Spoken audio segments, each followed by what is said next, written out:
राधे राधे। जय श्री कृष्णा।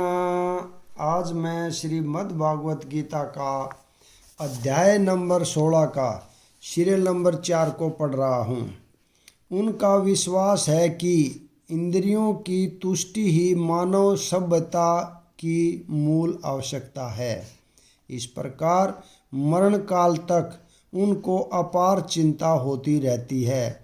वे लाखों इच्छाओं के जाल में बंध कर तथा काम और क्रोध में लीन होकर इंद्रिय तृप्ति के लिए अवैध ढंग से धन संग्रह करते हैं।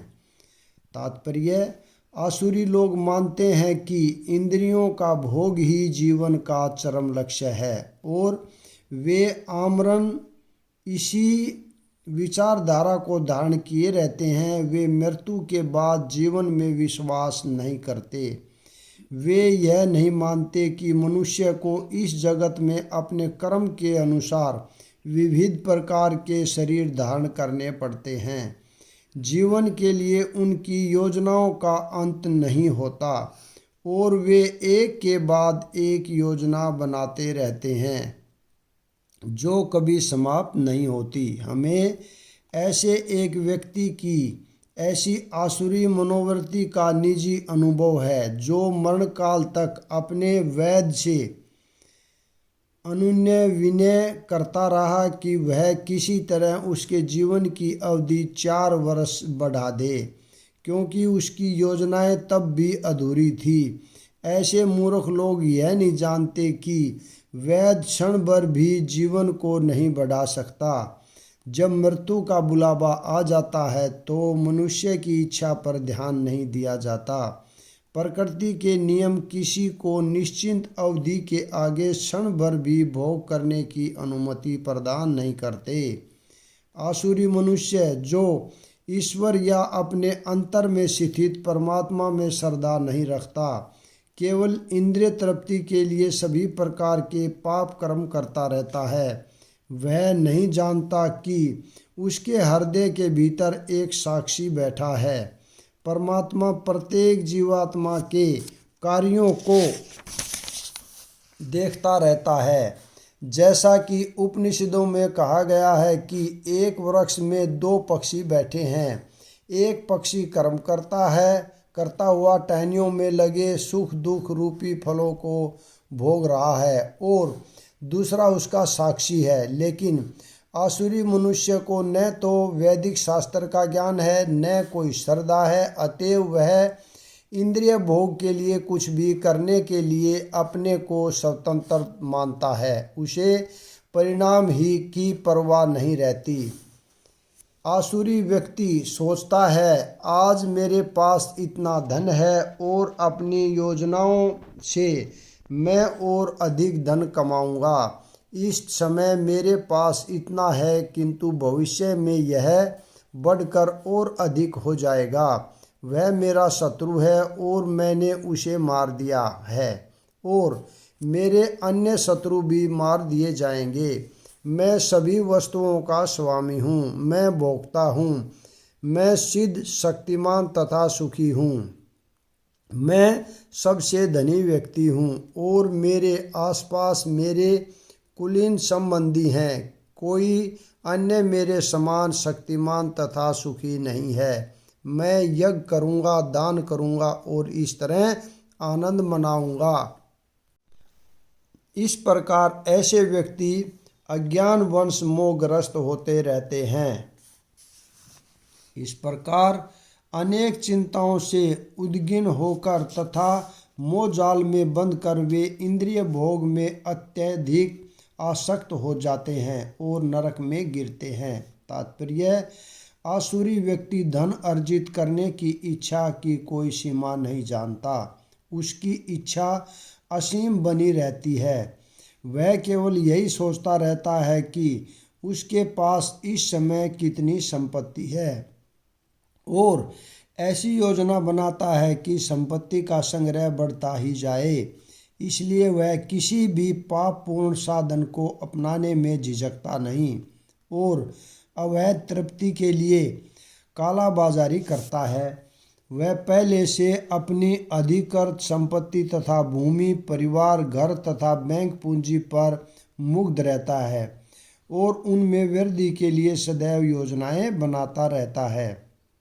उसे अपनी शक्ति पर ही विश्वास रहता है और वह यह नहीं जानता कि उसे जो लाभ हो रहा है वह उसके पूर्वजन्म के पुण्य कर्मों का फल है। उसे ऐसी वस्तुओं का संचय करने का अवसर इसलिए मिला है, लेकिन उसे पूर्वजन्म के कारणों का कोई बोध नहीं होता।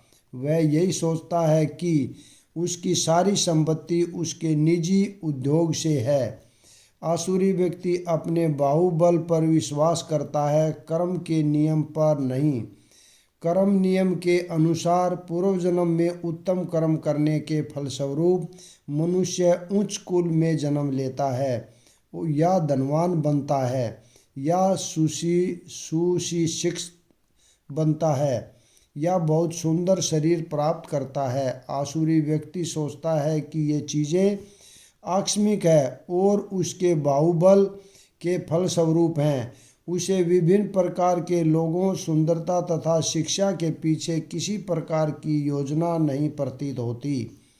ऐसे आसुरी मनुष्य की प्रतियोगिता में जो भी सामने आता है वह उसका शत्रु बन जाता है।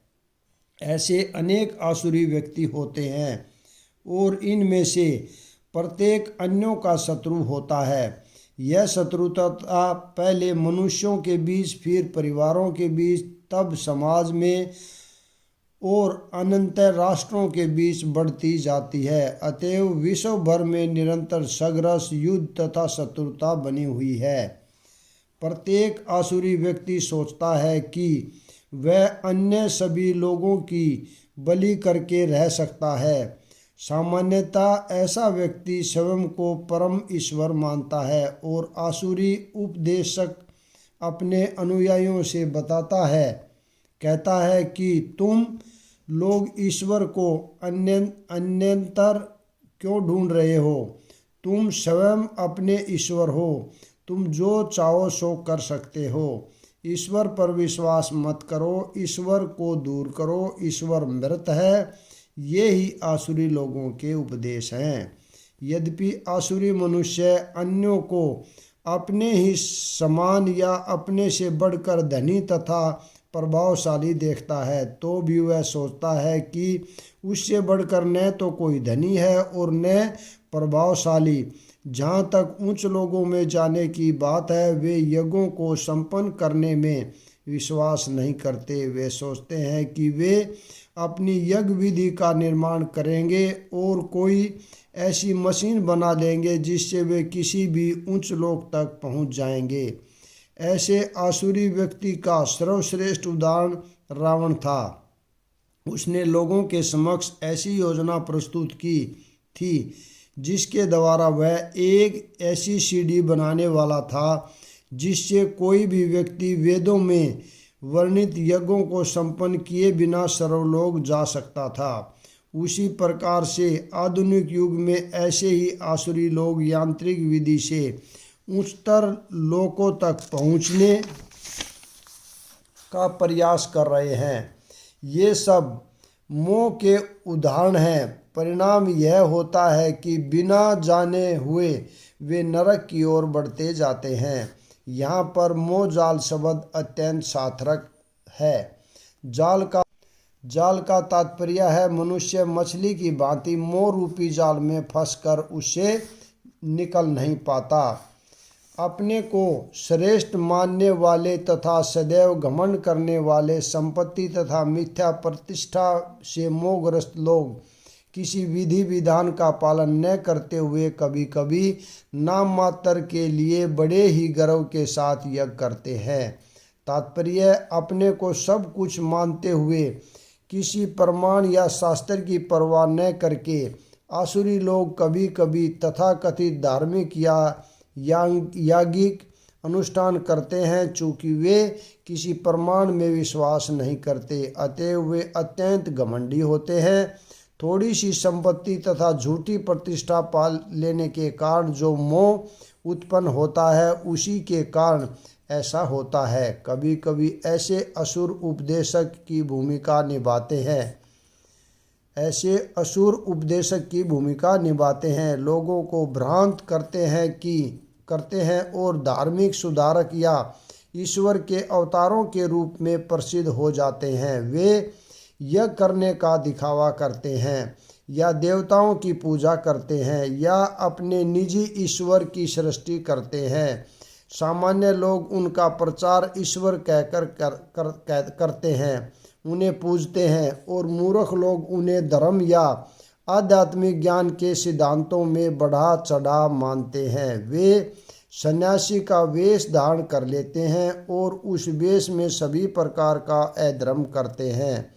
वास्तव में इस संसार से विरक्त होने वाले पर अनेक प्रतिबंध होते हैं, लेकिन ये असुर इन प्रतिबंधों की परवाह नहीं करते। वे सोचते हैं कि जो भी मार्ग बना लिया जाए वही अपना मार्ग है। उनके समक्ष आदर्श मार्ग जैसी कोई वस्तु नहीं जिस पर चला जाए।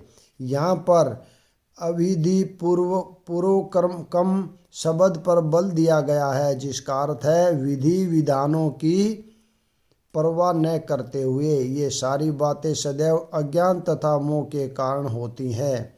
मिथ्या अहंकार, बल, दर्प, काम तथा क्रोध से मोहित होकर आसुरी व्यक्ति अपने शरीर में तथा अन्यों के शरीर में स्थित भगवान से ईर्ष्या और वास्तविक धर्म की निंदा करने लगते हैं। तात्पर्य, आसुरी व्यक्ति भगवान की श्रेष्ठता का विरोधी होने के कारण शास्त्रों में विश्वास करना पसंद नहीं करता। वह शास्त्रों तथा भगवान के अस्तित्व इन दोनों से ही ईर्ष्या करता है। यह ईर्ष्या उसकी तथाकथित प्रतिष्ठा तथा धन एवं शक्ति के संग्रह से उत्पन्न होती है। वह यह नहीं जानता कि वर्तमान जीवन अगले जीवन की तैयारी है। इसे न जानते हुए वह वास्तव में अपने प्रति तथा अन्यों के प्रति भी द्वेष करता है। वह अन्य जीवधारियों की तथा स्वयं अपनी हिंसा करता है। वह भगवान के परम नियंत्रण की चिंता नहीं करता, क्योंकि उसे ज्ञान नहीं होता। शास्त्रों तथा भगवान से ईर्ष्या करने के कारण वह ईश्वर के अस्तित्व के विरुद्ध झूठे तर्क प्रस्तुत करता है और शास्त्रीय प्रमाण को अस्वीकार करता है। वह प्रत्येक कार्य में अपने को स्वतंत्र तथा शक्तिमान मानता है।